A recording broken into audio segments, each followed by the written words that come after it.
rada spomnila, da je Slovenija v času svojega predsedovanja Svetu Evropske unije uvrstila rak na evropsko strokovno in politično agendo.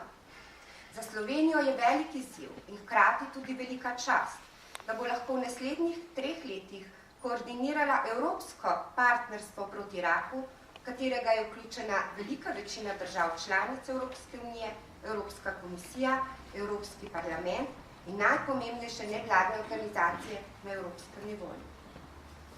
Spoštovani, zapisani program obvladovanja raka z nalogami in merljivimi cilji je prvi korak, ki je potreben za sistematičen pristop, da bi uresničili cilje tega programa.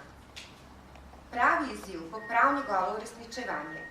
Nad uresničevanjem bo bdel tudi strokovni svet, ki ga bo imenoval minister za zdravje in v njem bodo predstavniki stroke, ministrstva, Zavoda za zdravstveno zavarovanje in civilne družbe.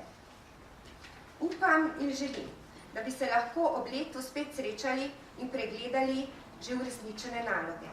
In naj bo ta dogodek začetek partnerstva, plodnega in konstruktivnega sodelovanja med vsemi, ki lahko in moramo prispevati k obvladovanju raka v Sloveniji. Hvala za pozornost.